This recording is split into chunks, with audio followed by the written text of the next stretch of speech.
we will begin the live surgery from Grewal Eye Hospital, Chandigarh, and Dr. SPS Grewal is going to be operating. Can we have, of course, he needs no introduction. Can we have the introductory slide? Yes. So Dr. SPS Grewal, of course, needs no introduction. He's a founder and managing director of Grewal Eye Institute, Chandigarh, vitreoretina specialist and a former associate professor at PGI, Chandigarh. And he has taken advanced training in extensive clinical and surgical procedures in glaucoma, corneal transplants, iridectomies, retinal detachment surgeries, and many more. And Grewal Eye Institute provides a multi-speciality portfolio of ophthalmology services within an approachable, spacious, ergonomically designed premises. And the institute is equipped with the latest technology and equipment. And he's also started School of Optometry with a 4-year degree course in ophthalmology in collaboration with IGNU.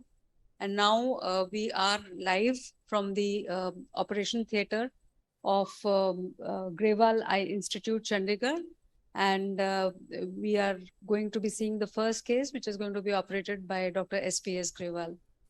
Can we have the patient details? The patient is 52-year female. The IOL power is -20 diopters.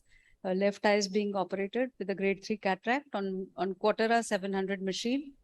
And the intraocular lens that is going to be used is the CT Lucia 621P. So over to you, Dr. Grewal, sir. Good evening, everyone. Thank you so much, ma'am, for your kind words. And as you said, we are ready with the surgery. I hope you can see the microscope view at the moment. No, we can't see the microscope view. We can see the external camera. So can we have the microscope view, please? Mike, can you show the microscope view? Yes, we can see now, sir. Okay, so can I start, ma'am, now? Yes, please. Okay. So I'm doing the head-up display and doing surgery on the artivo, and I'll be making the side port incisions with the angled MVR blade. So I'll make the 2 side port incisions, and then I'll be injecting in the AC a mixture of adrenaline and the Zalocart.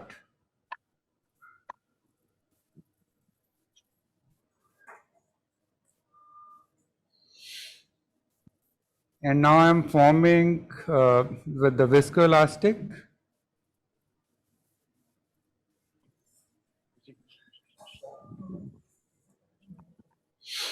And we go ahead with the capsulotomy now.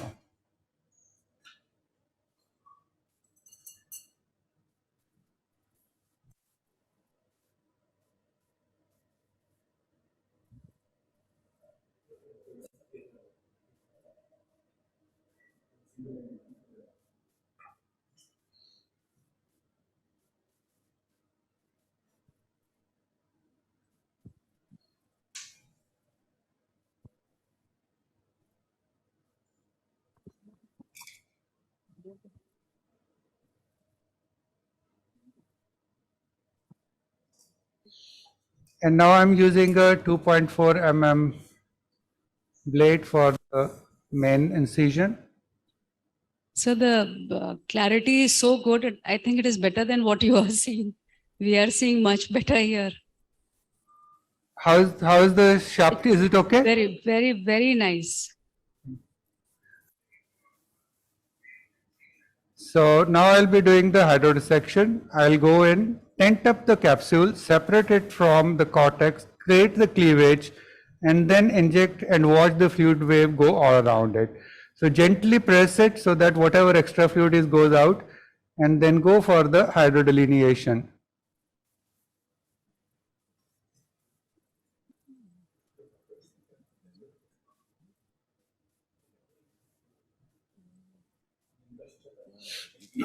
So at this stage, now I'll be reforming the AC with viscoelastic. This gives me space, and it also removes a little bit of debris which is there in the anterior chamber, and it makes the surgical field a lot clearer, and also it creates the space to go in.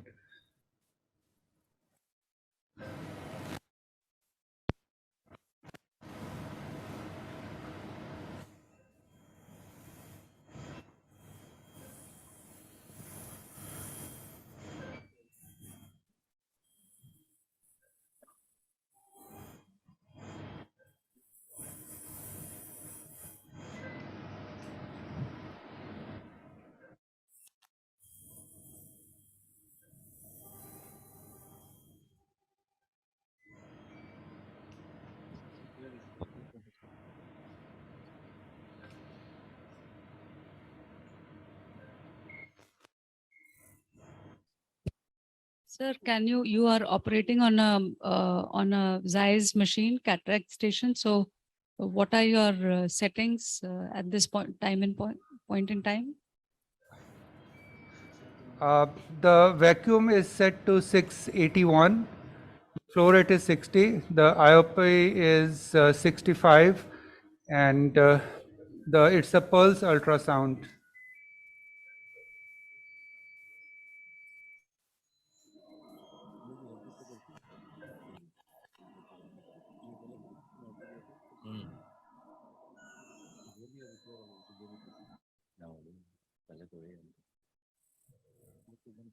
So if you see, I am not moving the phaco probe at all. I have kept the tip right, Yeah, and excellent followability, sir.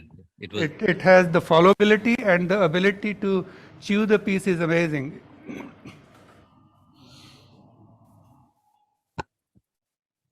So now we'll go in for the irrigation aspiration.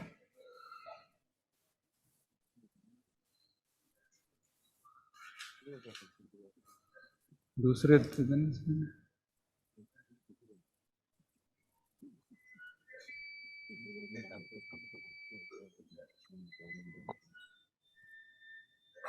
Sir, this is the bimanual system from which company? Yeah, this is bimanual.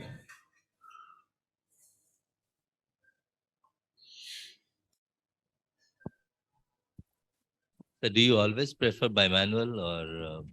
Yes, my first choice will be bimanual, because then it becomes so convenient and you are not struggling in going in the sub-incisional area, and you can do a very thorough cleanup. And I would prefer to do a thorough cleanup so that we leave behind minimum lens matter, so that the later on reactions or little irritable eyes, those things are not there. So we have been able to remove the cortex, and then we form the Elon.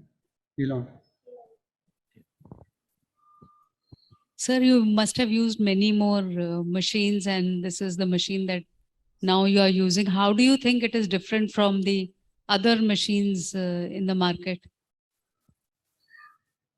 It is something in let me use the word, it is something in a very different league, and it does take time to get used to it. It's not the way we have been, because all the machines that we have been using so far, we have one pump in it, whether it is venturi or it is peristaltic, and the flow is passive or gravity fed, or in some machines you may be using a little positive pressure. But in this machine,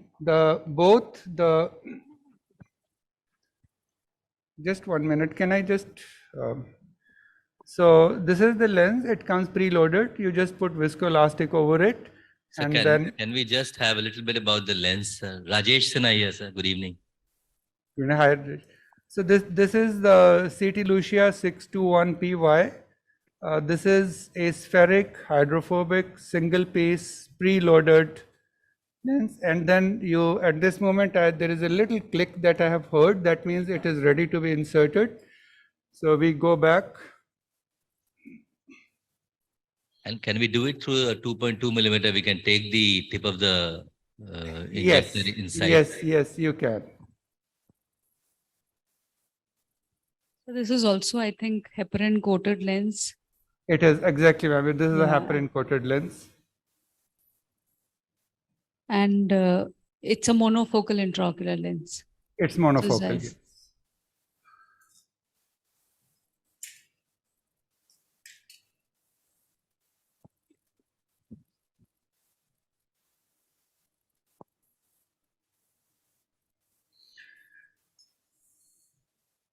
So the lens in the bag, I'll just wait for a little time for it to open up.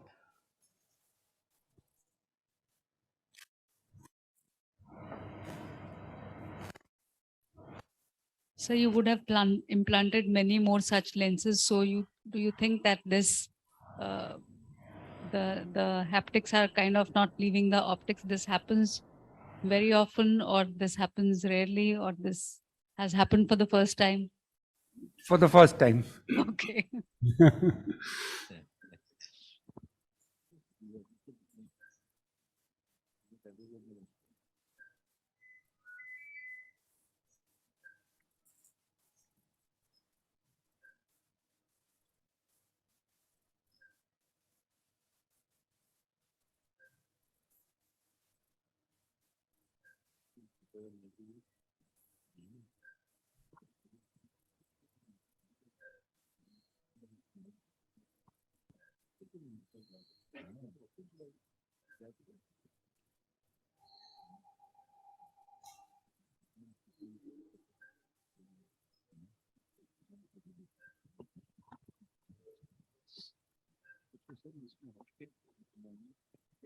So this heparin coating, many times we have been,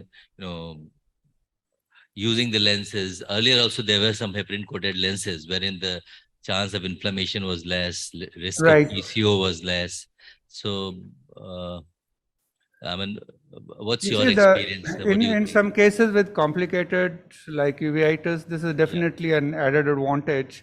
Yeah. But I feel that with the current technologies and with the surgical improvement that we have, Sir. we rarely see any kind of deposits on the lenses or any kind of inflammatory reaction that we see. The eyes usually are very quiet on day one. So it's an added, you can say, a feature with it. And for all routine cases, it may not be something which is a kind of a necessity kind of a thing. But it's an added feature which does differentiate it from others. Yeah.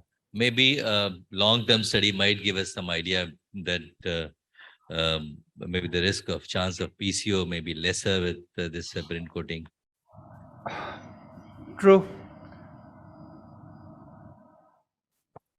Sir, I believe there's a clear lens option also in the same platform. So Yes, they when have do you when do the you P choose? and the PY. The Y is the yellow and they have the clear option, but they don't have a toric option at the moment with this lens.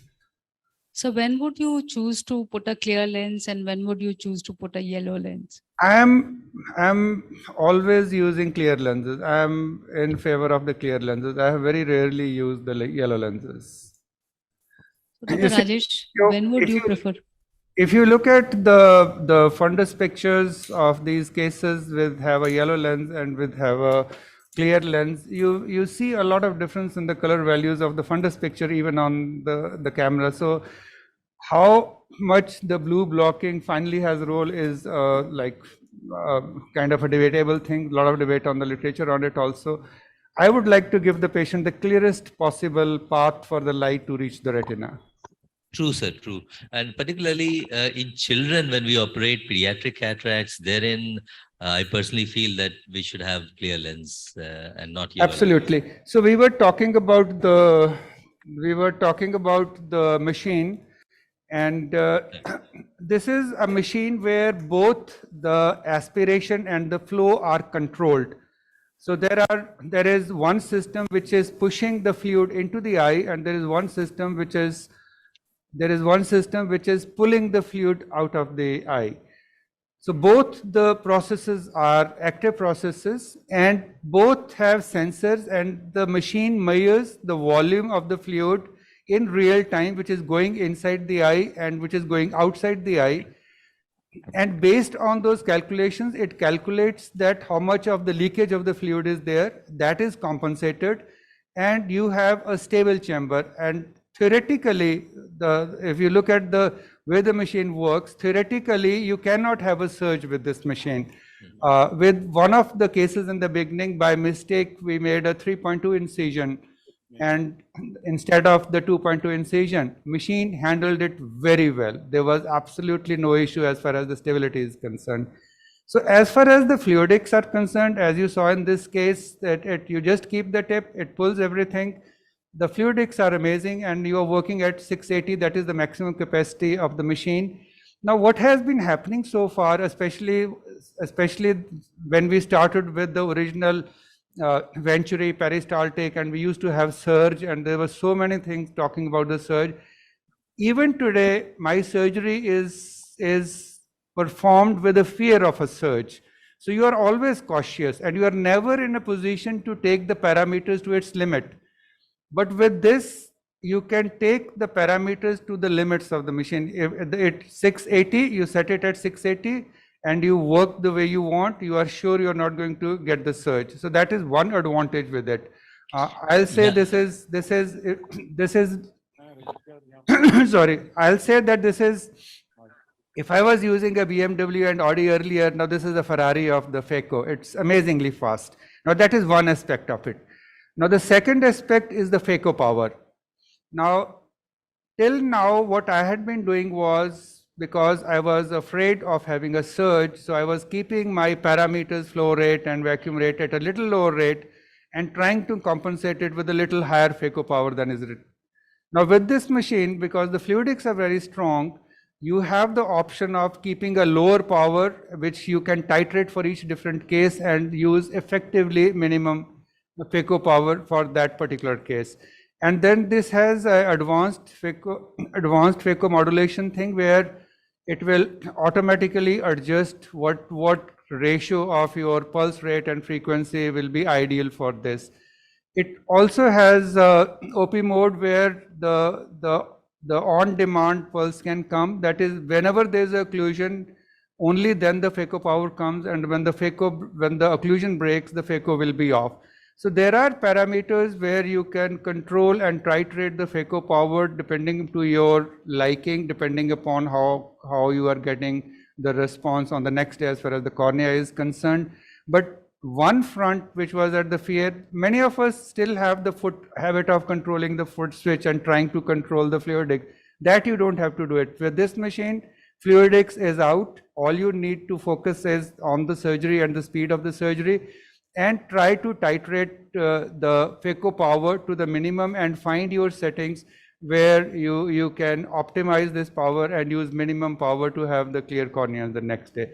So the biggest advantage is a controlled flow outflow and inflow into the eye, maintenance of intraocular pressure at 65, absolutely stable chamber, and it's an entirely different world.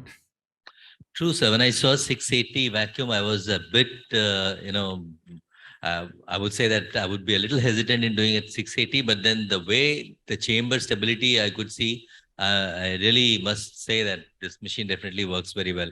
Does it have a very good sensor to prevent surge? It seems. Yes. And yeah. Anything you want to say? And with the way the technology is now shaping up, everything is software controlled, and now it is not a question of what pump it is or what hardware it is. Now it is which gives a better software control over what the surgeon is doing, and that way the Quadra excels in that. And it primarily works on longitudinal FECO or on torsional or on No. Straight, plain. Okay. Okay. So we have with us Dr. Lalit Verma, the president of AIWS. He wants to say. No, SPS, wonderful job done. Thank you so much, sir. Thank you so much. But the only comment I had, excellent surgery. Surgery took much less time than the unfolding of lens also. And that was actually a wonderful surgery. Very, very neat surgery. We could see actually all the cortical fibers once you were doing this by manual. Yeah, this is the advantage of the RTO head-up system, and the two things which other than the surgeon's comfort, ergonomic, all those things, two things which are very strikingly unique for this is the resolution, because you have and the depth of field, because here it is not an optical binoculars where you have to create the depth of field. These are two cameras and they have a free, you can adjust them to get the maximum depth. So the depth is huge and resolution is huge because it's not an optical, it is the resolution is not limited by the optical system. So it is a digital camera and the resolution is amazing. What you see. I heard a lot about this RTO, and a lot of comparisons have been drawn with this as well as the other heads up surgery, Ingenuity and other things available. No, because this doesn't have a lag and the resolution is very good. So thank you. Since I got it, I think it's 3 years or so, I have not operated a single case without this. So all my surgeries that I do are on this. And you see, another advantage of RTO is that case to case, I don't have to change my stool position or height or my binocular position. So it comes there every time, and then you are all set to go. And for the training, it is amazing tool. Yeah, SPS, we could see, you see, resolution was very, very high. As I told, I could see each and every cortical fiber. What about other surgeries? You see, apart from cataract, all surgeries you have converted to this, or? Cataract surgeries we are doing on this. Retina, some of the surgeons do it, some of the surgeons do it the other way around. So it's a surgeon's preference and breaking the, yeah. Okay, must congratulate you on behalf of the entire audience present here. Wonderful job done. Thank you so much, sir.